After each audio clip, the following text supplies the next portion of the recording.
don't have any concern with Coach Saban testing positive. I'm more so worried about us as a team and how we're going to be prepared to go play a huge game, prime time game. Just have to we have to be prepared to be able to execute and just have to focus on what Georgia has to do.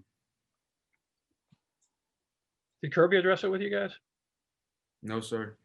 Okay, thank you. Kearis, has there ever been any time instances where you may see a teammate who maybe wasn't doing the things he was supposed to do as far as keeping himself safe, that you kind of stepped in and said, hey, you need to kind of watch what you're doing there? Any kind of instances like that for you? No, sir. Pretty much our team has matured a whole lot throughout the season. Guys know what we have at stake. But I guess you're talking about wearing a mask. Yeah.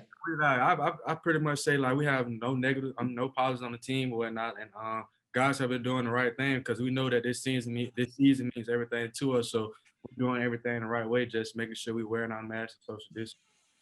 Thanks, man. All right, next we'll go to Mike Griffith, followed by Seth Emerson.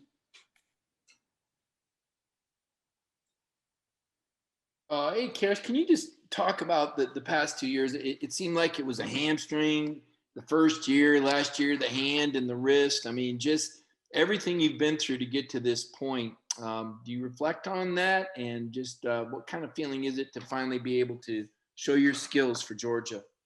It means a lot. I've been through so much, especially with injuries. Like I never had so many injuries before in my life until I got here, and it was just like something that was new to me. But I was able to fight through adversity and just able to respond the way I am, and just knowing what I wanted out of this opportunity here at Georgia, and I just wanted the ball and be able to show my skill. Kearis, I kind of hate to return to the COVID questions, but it's the breaking news of the day. You've been involved with this for a long time on the Leadership Council, dating back to the summer and everything. The first 3 weeks of the regular season went flawlessly. Every game went off. Things have been good within Georgia's program from what we've heard. Is all this news elsewhere any kind of wake-up call to everyone not to let their guard down? Yeah, it definitely is a wake-up call, whether it's the news is true or not. Like I said, we have to do the right things by making sure we keep wearing our masks and not being at places where people not wearing their masks and things like that. But we just have to continue doing a great job as a team and the staff by just making sure we continue to wearing our masks and social distance while we out in public. And next we'll go to Jake Rowe, followed by Chip Towers.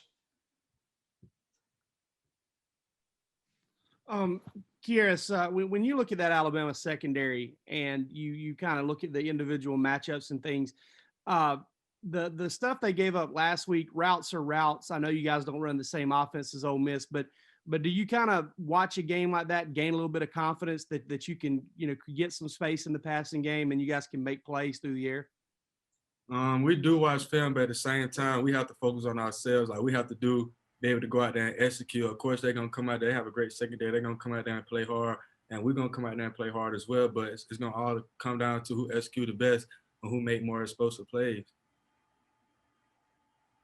Kearis, kind of on that subject, you guys have obviously done well. You're 3-0. The offense has done well. How much better can this offense get, and in particular the receiver core? Right? Obviously you've been very productive. George hadn't been as productive as certainly we expected him to, and I guess still looking for that third receiver to kind of take off. How much better can this receiver core and passing game get? I feel like we're still young, but at the same time, when the ball is not in our hands, people don't see that too much often, like what we do without the ball in our hand.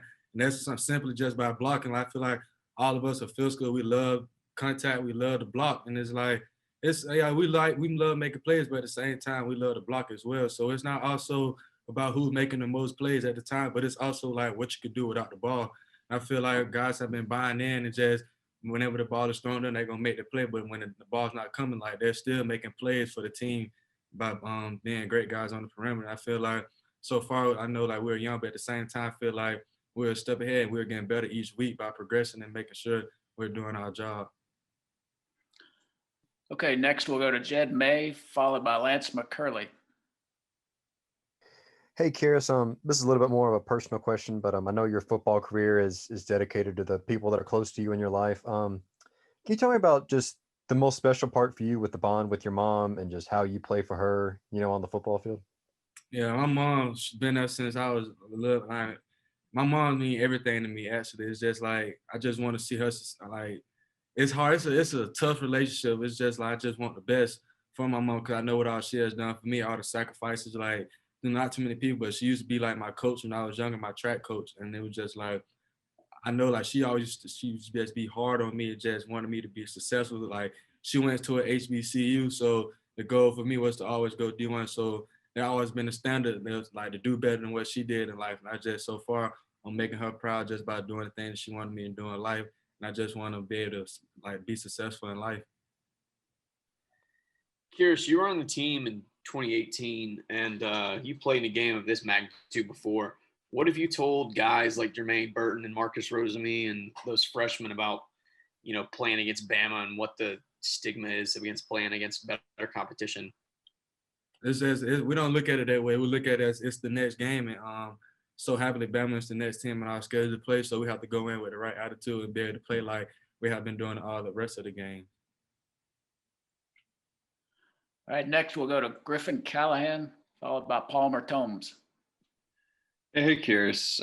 With Alabama having one of the best offenses in the SEC, what have you been doing as an offense to make sure that you guys are going to be able to score points? And is there do you feel maybe like a pressure to score points to take some of that to ease your defense a little bit?